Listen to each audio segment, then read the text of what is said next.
This is Akashvani Delhi.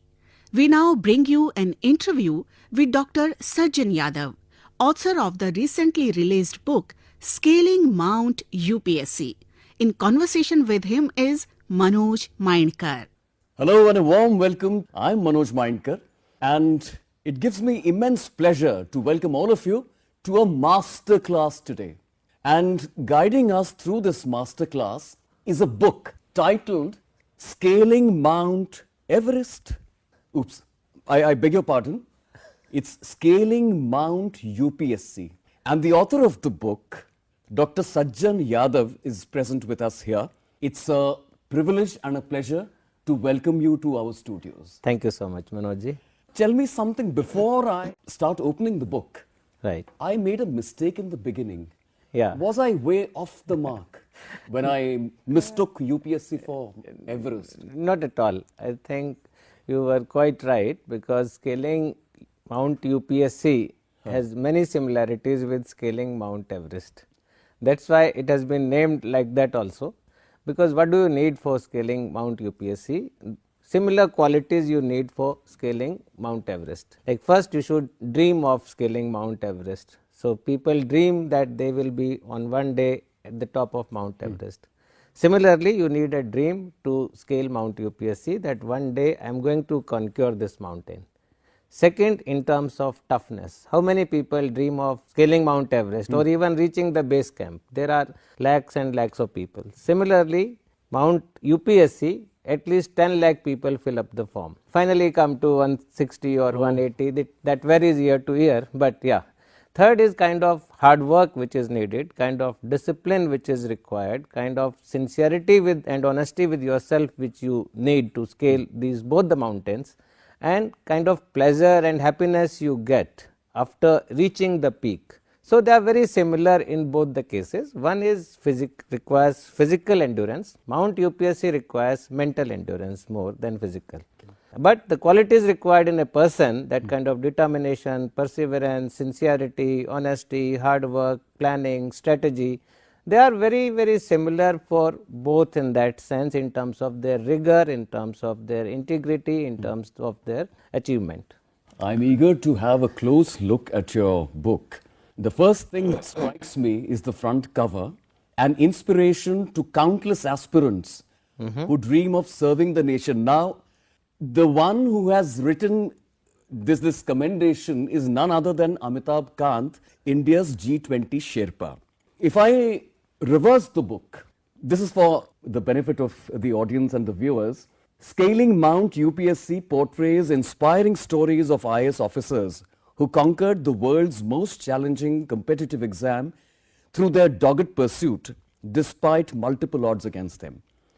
From a visually challenged girl in Sikkim and a government clerk from Kerala, to a boy from a remote Kashmiri village and an IIT graduate from Rajasthan. Varied backgrounds. The book captures 7 unique stories of highly determined young men and women who scaled the formidable Mount UPSC. This book also summarizes the strategies and success mantras that guided these extraordinary individuals to triumph, offering invaluable insights for civil service aspirants.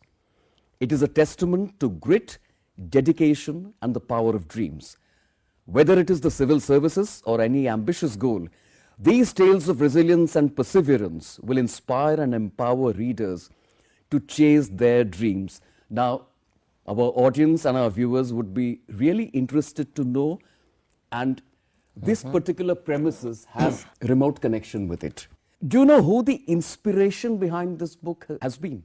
It has been Manoj Kumar Sharma, IPS, who inspired you. And to tell you interestingly, part of that film was shot here. Our building masqueraded as UPSC building. Coming to the book and the stories now, these are true motivational stories about grit, determination, and is there something more than an iron will? Can we call it a will of titanium or something? This book has stories of 7 youngsters, Minnu PM, Satyam Gandhi, Right. Bharat Singh, Anjali Sharma, Wasim Ahmed Bhatt, Shruti Sharma, Lavish Ordia. Now, when I was reading Anjali Sharma's story, it was more touching because for somebody who is visually impaired, I mean, imagine the colossal challenges that she has to overcome. We'd like to, but let me interrupt myself here. Before I start scaling Mount UPSC, I would want you to make a short reference to your earlier book. That too has been a bestseller. It was translated into Spanish and 16 Indian languages. It was, if I remember correctly, India's vaccine growth story from cowpox to vaccine Maitri. Yeah, So, correct. tell us something about So it. that's a totally different book because I got inspired to write that book during the COVID era. But it is not only about COVID, it is about the history of vaccines and how different vaccines were developed, how the scientists made hard work and sacrifices to develop them, and what India has done, because India is the leader in vaccine production in the world. 62% of all the vaccines which are produced in the world are produced in India. So when I read the literature and when I went through, did my research, I found that India was way ahead in vaccination than what is claimed by the Western world. The entire world says or knows that vaccine was discovered by Edward Jenner, so we give credit to him.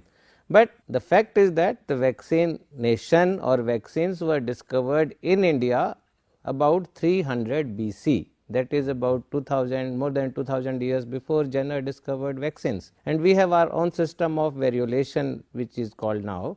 And we used to have tikadars who used to vaccinate people against smallpox, which was a very dreaded disease that time, much more dreaded than COVID-19. The mortality was very high, morbidity was extremely high, people used to get disfigured and they used to lose their eyesight. That time our tikadas used to collect the scabs or pus from the persons who were suffering from smallpox, used to dry it for a year, make a powder, and so by that way they were attenuating or weakening the virus. So that weakened virus was injected in the next year into the arms of people to protect them from smallpox. So that is the beginning only, but thereafter also India has done a lot, and we have saved lakhs and lakhs of lives across the world during COVID through our vaccine diplomacy or vaccine maitri.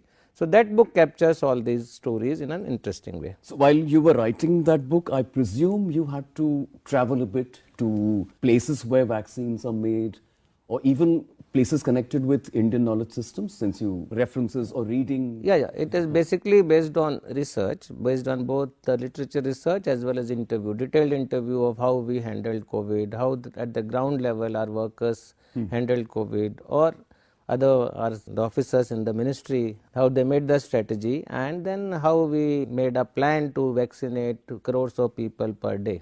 Dr. Sajjan Yadav, allow me to ask a slight sensitive question. I mean, for a bureaucrat, I mean, taking out time with the boss's phone call and certain files, certain parliament questions, certain court cases, and then you want to steal time to complete chapter 1. I mean, how does, you can't possibly take leave and go to Chakrata or Kasauli and say to office, I'll be back after 7 days or so. Yes. So you need to have passion. If you have passion, then you steal time from, even if you have a very busy schedule. But of course, the kind of environment which I got, especially in the Ministry of Finance, with Dr. T.V. Somnathan, who was my secretary for 4.5 years. So we were all very spirited team and we very highly efficient team. So we used to find time for all these things. I'm feeling slightly cold now because I think I'm approaching base camp. Should we begin with Minnu PM? Just of what she underwent and how this happened in a nutshell. Minnu's story is really very inspiring also, very touching also. So this girl, she lost her father, who was a constable in Kerala police, when she was in class 12th. The family was really in a very dark phase, and they were at the receiving end of taunts from people, and as a result of that, she was married off very early, so that she herself wanted to go away from that house to have some peace. So she agreed for the marriage and she was married off. Then she completed her studies also. She didn't sit idle. She completed her college, then post-graduation, and then based on the rule in the government, the rule is that you get compassionate appointment if the parent dies when he or she is still in service. So, on compassionate basis, she was appointed clerk in Kerala Police, and she worked as clerk in Kerala Police, taking care of her child, taking care of her in-laws and also her husband. And then after 3-4 years of service, then some IPS officer, 1 or 2, gave her good nice compliments about her notes and the analysis she used to do on files, and they encouraged her, you have potential, why don't you try? And that inner desire was there inside her.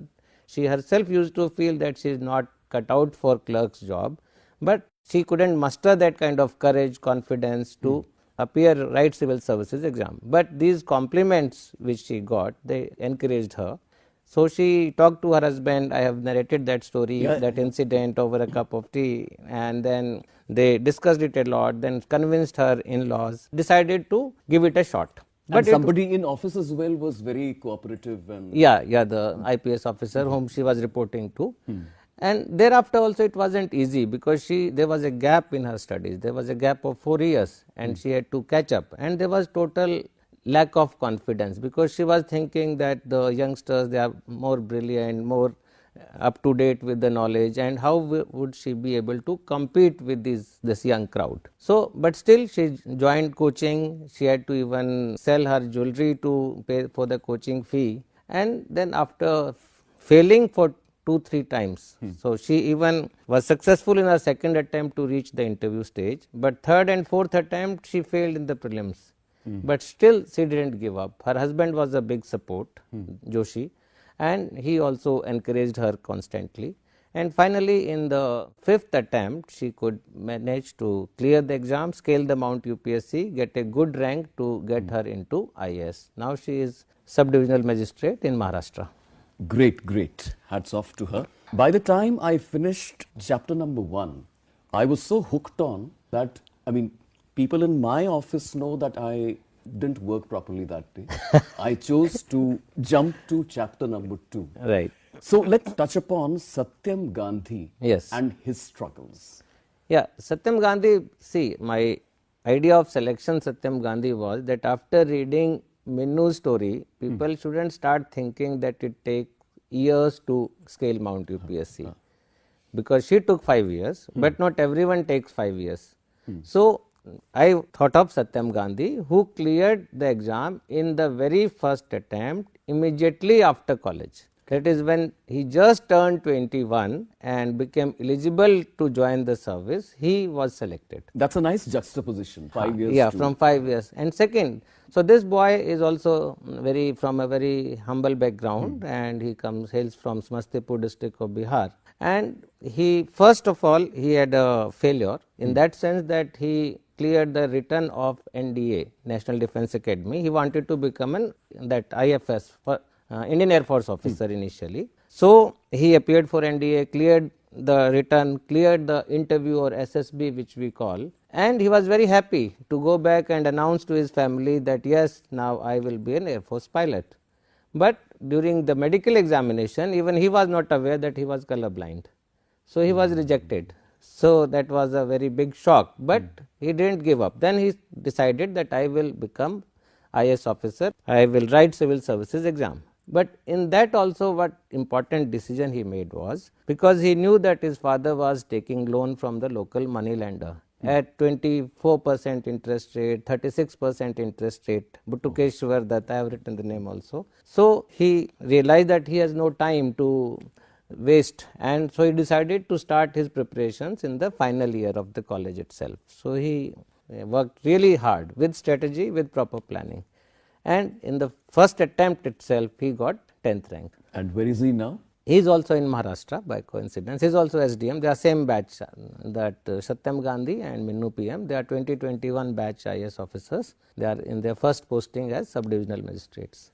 Dr. Sajjan Yadav, Bharat Singh's story, when it begins, it has a dramatic twist. Yes. When this is the one, correct? They are evicted from a servant's quarter outhouse of Bangalore. And he later kind of Now he lives in a bungalow. Yeah. That was her mother's dream. When they were us more thrown about out of the bungalow because the officer got transferred out who was occupying the bungalow. Bungalow was vacant.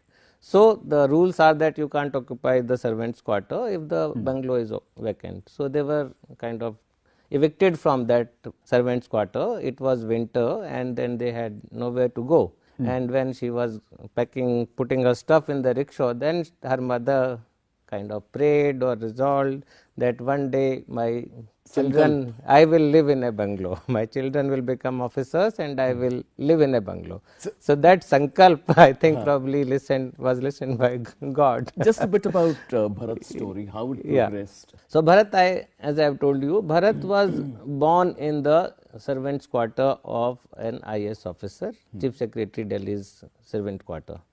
And they lived there when he was about 4 years, I think. Then they were evicted from that quarter. Then they had to stay in a very small barsati with his mama, and then they moved to the servant quarter of another IAS officer. And I am that IAS officer. So her mother used to work with us. So then they lived with us for about 7-8 years, and his father is peon in Sanskriti school. So fortunately that when he was in class 6, there was this opportunity given for economically weaker section children that they can join these private public schools.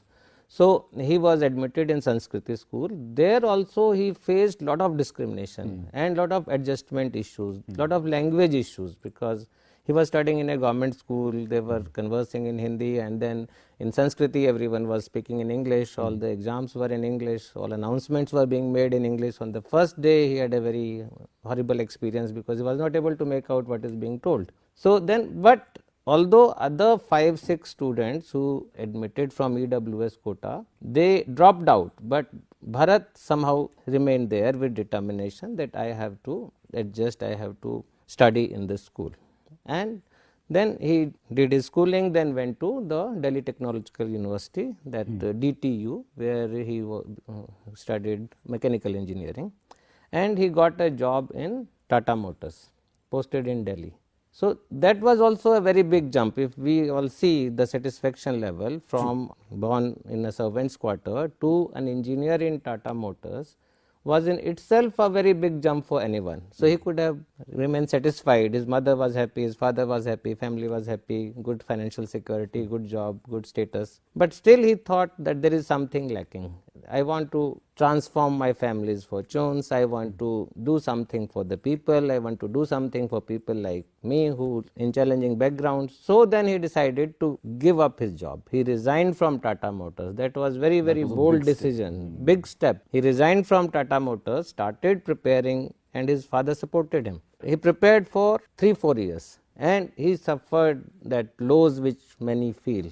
Many of us aspirants, there are phases when you are in acute depression. So when you think that nothing is going to happen, I made a big mistake by giving up my job, by resigning. Is it because of the sheer number of people who apply? Does that? There are many factors. Sometimes it is, of course, the competition is very stiff. The chances are 0.001%, means 150 IAS officers or 160. Possibly the toughest in the world. Out of 10 lakh who appear. So it is. But there are other things also. Sometimes the strategy is not correct. Sometimes your optional subject preparations are not up to the mark. So this happens because of the vastness of the syllabus. So he suffered those lows, and there was time when he was in depression. He thought, what am I doing with my life?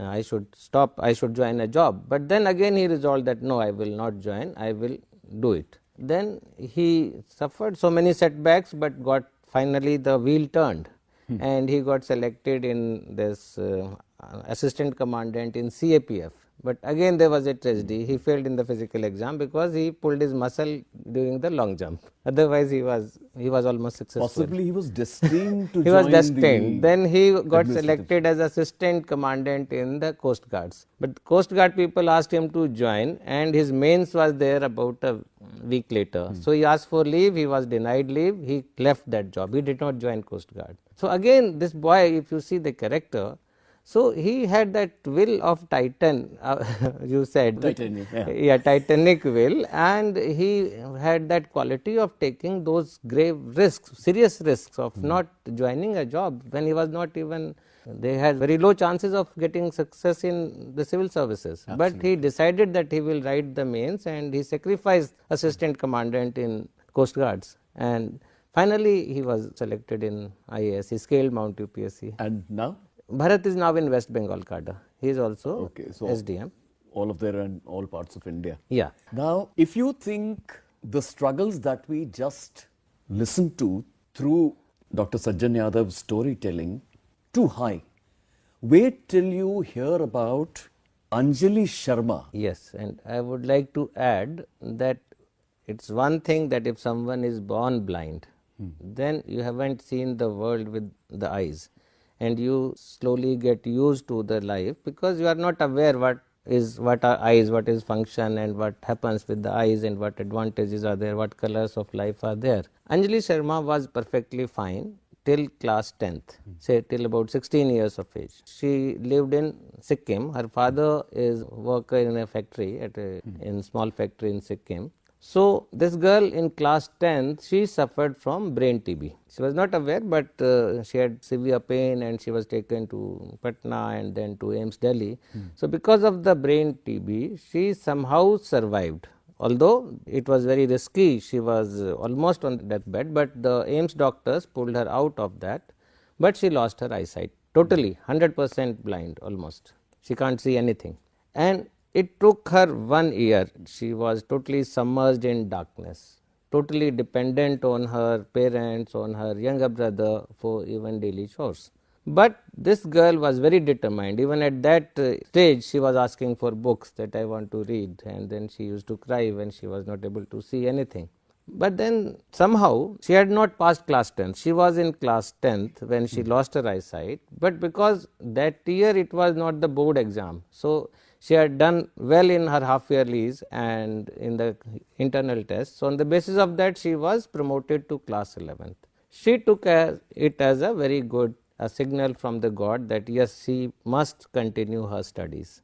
So after a gap of 1 year, she joined again her school, Kendriya Vidyalaya in Sikkim, did class 11th and 12th just based on whatever she used to hear in the class, or at home she used to request her father or brother to read lessons for her. But there was a problem there also.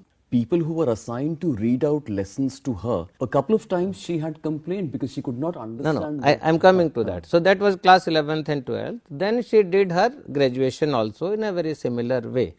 And finally, the day she was joining post graduation, she decided that no, she will not join post graduation, she will write civil services.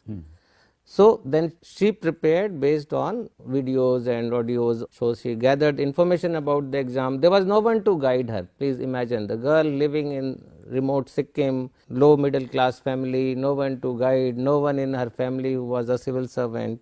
But she gathered all the information about the exam. She prepared for the exam, and what you are telling, on the first day of the main exam, because it is a written exam. So she was totally dependent on the scribe, and her center was Patna. She was given a scribe who was a class 11th or 12th boy, and he was not even able to read the question paper in English. So when he was not able to even read the question paper, how would he write answers? So that was a big setback for her. She failed in that mains because scribe was not able to write anything. Second attempt also something very similar happened despite all the precautions, despite the requests. So again she couldn't clear the mains. But third time she shifted her center to Delhi and she got a good scribe.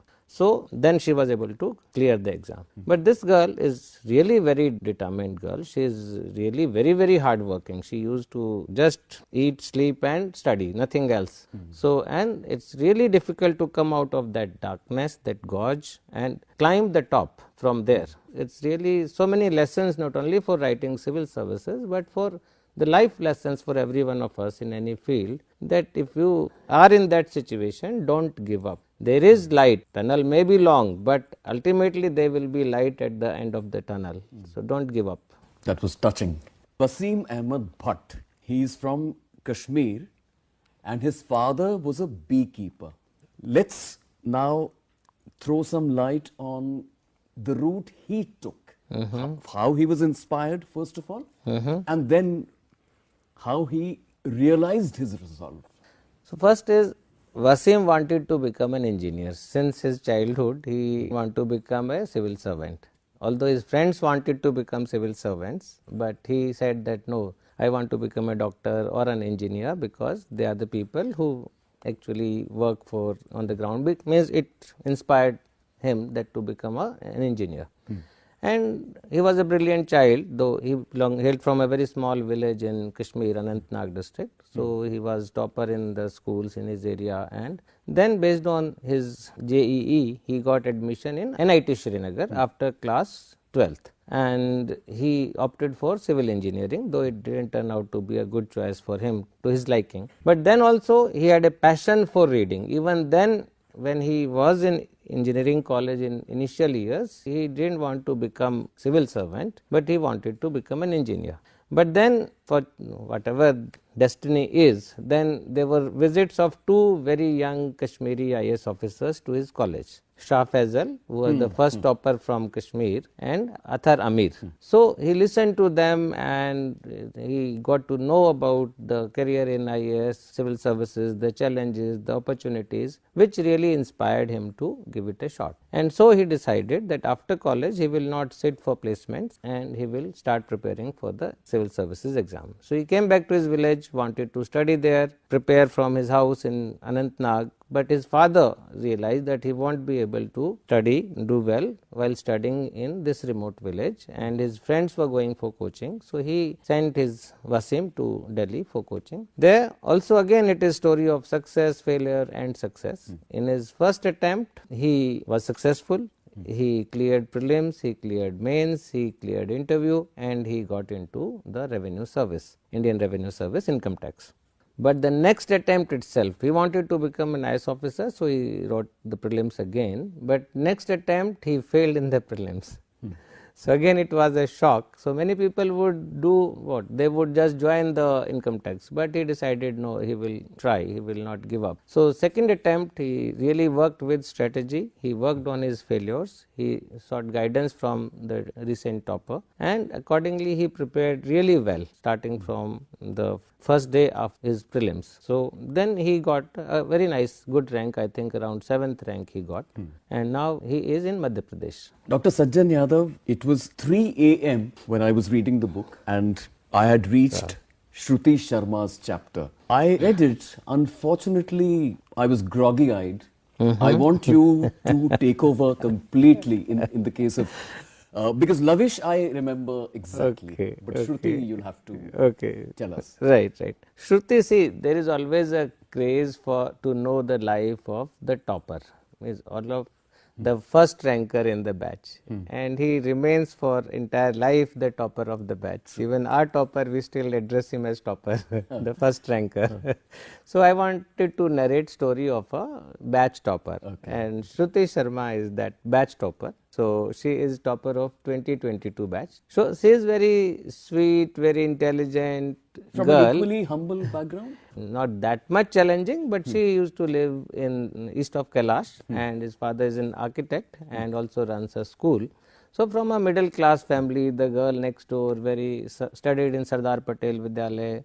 And so she is from Delhi, or not originally, but she lived in Delhi all along. So she is the girl who also faced this kind of dilemma, which many of us faced and many will be facing, whether to go for academics or go for civil services. So she did her graduation from St. Stephen, and then she, against her parents' will, I would say, she decided to pursue academics. She joined JNU.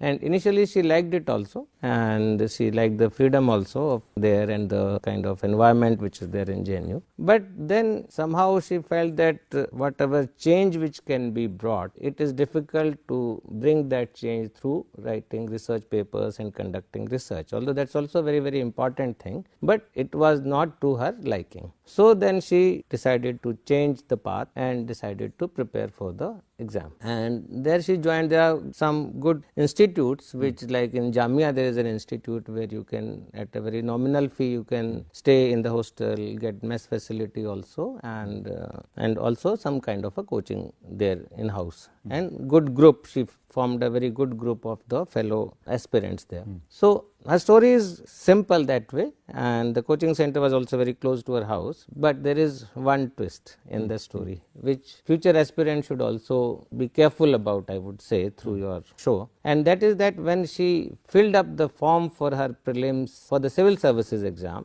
I would say, then she filled her medium of writing the exam wrong. So she wanted to write the exam in English because she had studied in English medium, but by mistake she filled it as Hindi. So she cleared the prelims, but prelims was in normal, but for the mains she had written it wrong. So after clearing the prelims, when she was asked to write a more detailed application form, then she saw on the screen that some fields are pre-filled, and one of the pre-filled field is medium of writing the mains exam, which is Hindi, and it was not changeable, means it was fixed, so non-editable, I would say. So it was a very big shock. She tried very hard with UPSC to allow her to change the medium, but it was not allowed as per rules.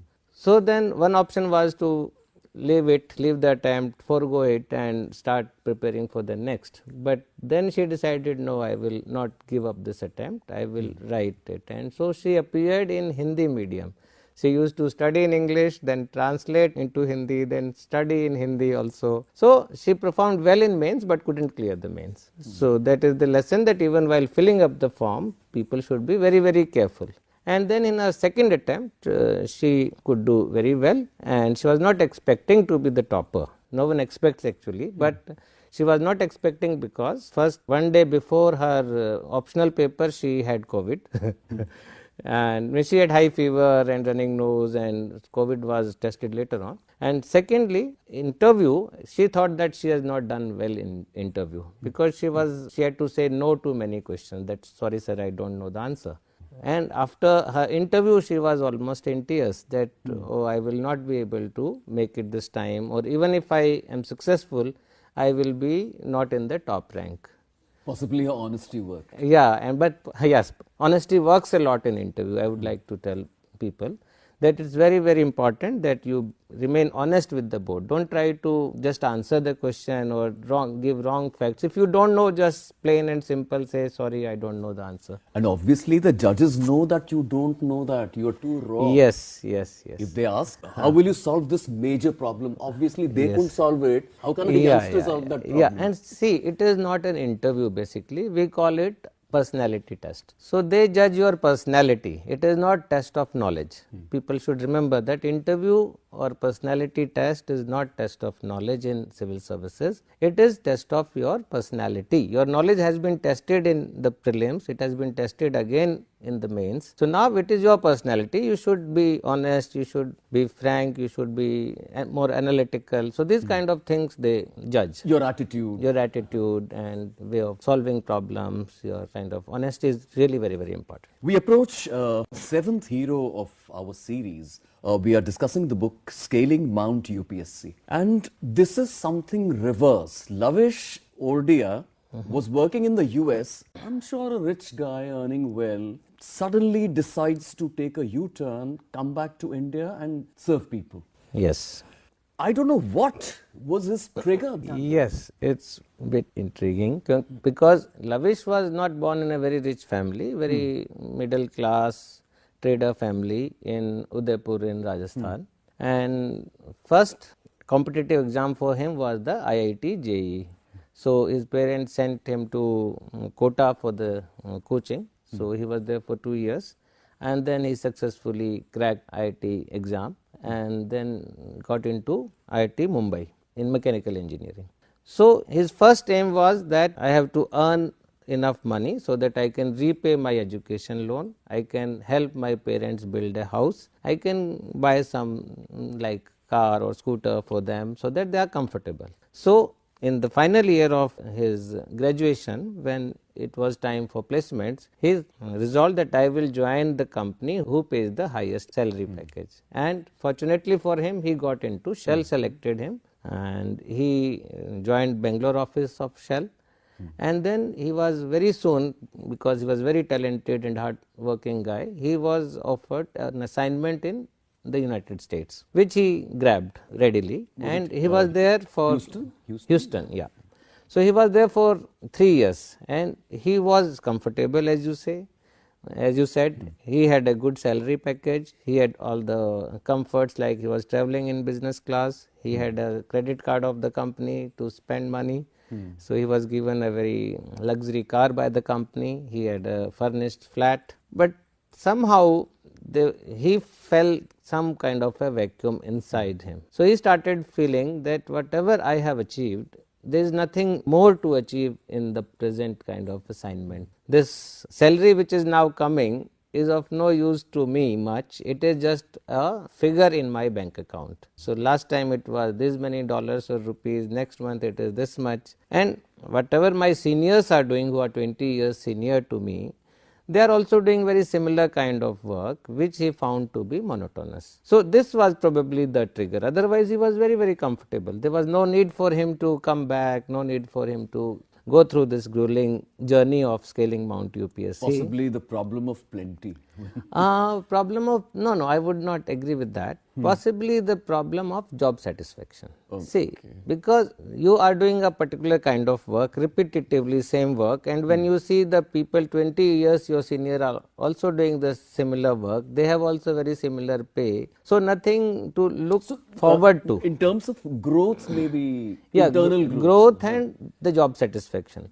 The kind of job satisfaction which comes with civil services, that is immense. The kind of variety which comes is unparalleled, especially in the IAS when you talk about variety, because your job changes every 2 years or even more frequently. One day you are in health sector, next day you are in education, third day you are in power, electricity, supplying electricity, fourth day PWD, fifth day social justice or social welfare. So the kind of variety which is there, and second, the kind of opportunities which you have to work for people, they are immense. You have the entire system with you to work. If you really want to work, then the entire system is there with you. You have money, you have people, and you are the decision maker many times. So at the initial levels, like when you are sub-divisional magistrate or deputy commissioner or commissioner, you can work in your area, that itself is a big canvas. But once you go to the state as secretary or to the center, then you have that, you can implement so many of your ideas, you can put them into policies, and you can get that kind of satisfaction of bringing about a change in lives of people. But changing canvases so often, I mean, does it not, deny you the opportunity of being a specialist of something? Yeah, that debate is always there, specialist versus journalist, but I take it that way. Basic tenets of management or basic principles of management remain the same. They don't change. When I change job, within 1 week I get used to the new system. What do you need at the higher levels? Leadership, motivate your teams, because it's a teamwork. You are not doing anything, your team is doing anything. Vision in that way, where you want to take the department or take that work forward. So the basics remain the same, they don't change with change of department. But the opportunities to bring about change in lives of people, those opportunities, they multiply in different assignments. As I salute our 7 heroes, it also brings to my mind the LCM, all these 7 stories, each one of them has been exposed to something that is discussed very often at home, coaching. The question that comes to mind is, have there been people who have cleared these obstacles even without coaching? Are there instances? Yes, that I would like to clarify. That first thing is that coaching is not at all essential for clearing civil services exam. So out of these 7 people, 4 people cleared it without coaching. So only 3 of them went to a coaching institute. And secondly, in the coaching institute also, the frequent complaint is that there is a lot of wastage of time. Even those who attended coaching classes, finally they decided to attend very few coaching classes, although they paid for the package. So nowadays there is enough material available online, there is enough guidance available, but there is problem of plenty also. So you have to be very selective in terms of your syllabus, means you have to be very careful in selection of the reading material, and also don't listen to everyone who comes to you for guidance or advice. So if you can find out good material in the online space and a good mentor who can be around you or who can be online or who can be through online lectures, not one-to-one interaction. So coaching is not essential. You have enough resources available, enough guidance available which can help you. As you have seen, Anjali Sharma, she had no coaching. She just based on her YouTube lectures, YouTube material, she prepared for the exam and was successful.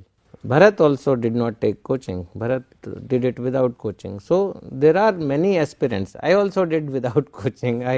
Great. I come from a small village in Haryana, so there was no coaching facility available and neither resources were available. So I also. I was about to ask you this question. I mean, I was looking for the exact trigger after vaccines when you started thinking about a new book.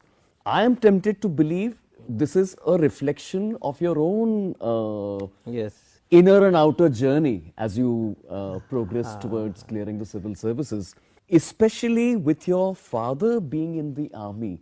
Did it make a difference in terms of daily discipline or academic discipline? Or Yeah, of course, you learn from your parents, you learn imbibe the values from your parents, and army gives that kind of environment of becoming more disciplined and kind of pursue your goals. So in terms of trigger, I would come back to that question, what triggered after that book? Of course, honestly the trigger was Bharat Singh. oh, Because when in 2023 I started writing this book, Bharat Singh is 21 batch. Their batch was doing assistant secretaryship here. And I met Bharat here after many years. So then I was meeting him one-to-one as officer. I was really moved by his progress and I thought that I must tell his story and story of similar others to the budding aspirants that yes, it is doable. Those who are especially from challenging backgrounds, from very humble backgrounds, they should get inspired by these stories and pursue their dream. if you remember a certain boy called Sajjan Yadav who was preparing for the civil services, Ji. if you do a rough comparison between those times and the kind of rigors and pressures that people have to undergo today, do you see a vast marked difference? Of course, there is a lot of difference between those times and the times now. So the first is that in terms of number of aspirants I would start with, that those time it used to be about 2.5 lakh people appearing every year. Now they have multiplied to 10 lakh, 1 million people appearing. Then there is a lot of change in the examination pattern. In our times there used to be 2 optional subjects which we had to write exams for. Now there is only 1 optional subject. Earlier we had to write only 1 essay. Now there are 2 essays in the exam. A new paper has been introduced which is ethics paper, which was not there in our times. And more than that, in the preliminary stage we used to have 1 optional subject and 1 general studies. Now it is general studies and 1 CSAT, which is civil service aptitude test, which is only qualifying and common for everyone. So you have to prepare for that too. So there is a lot of change, and another big change is in terms of availability of information. We used to be very focused because the sources of getting information or books or reading material was very limited. So when I cleared my prelims, I asked one of my seniors who had appeared earlier. He said, go to JNU, there is a bookstall and get all the books from there. So I just came to Delhi, went to that place and I just told him these 2 are my optionals and I have cleared prelims. So he gave me a bag full of books. I didn't ask any question which book, what book, and I carried that bag with me and prepared from that. But now there is plethora of information, there is abundance of information. So that is a challenge as well, because they have to select the right kind of information. As we approach the concluding part of our program, let me tell your readers, the book's readers, that chapter 8 onwards, including the epilogue, the appendix, and whatever you have done after that, that too, if these 7 stories motivate you, these 4 parts actually tell you how to go about it. A certain sentence that can be often heard in interviews, in group discussions, I want to serve the nation. Now, tell me, is IAS the only way of serving the nation? No. I mean, you can be a politician, you can join an NGO. Yes. You can just Yes, serve. of course. Yes, of course. So why do people have this?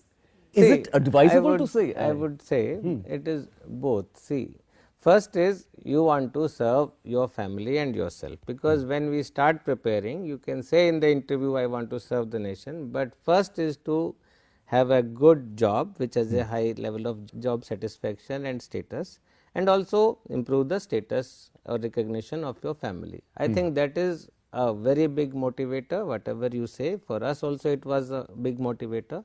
Second, of course, the opportunities to serve people, to serve the country. But of course, there are other jobs or other careers as well. Like I come from a army background, so army officers or army jawans, they are serving the nation.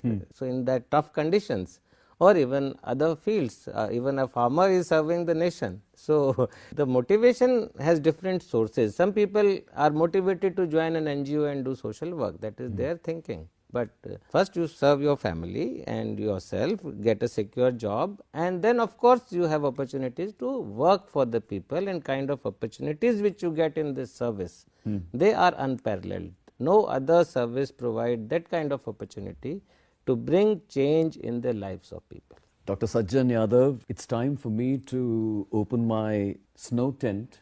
I think I've managed to reach Everest with the words that I and many of us here, given a chance, would like to appear once again. Oh, wonderful. Take another attempt. Then you have chapter 8 in the book where I have the strategies to crack the exam. Thank you. Thank you very much for coming to our studios. It was a very, very stimulating discussion, and I'm sure our listeners and audiences agree with me. Thank you very much. Thank you so much, Manoj. You heard an interview with Dr. Sajjan Yadav, author of the recently released book Scaling Mount UPSC. In conversation with him was Manoj Mainkar. This broadcast came to you from the Delhi station of Akashvani.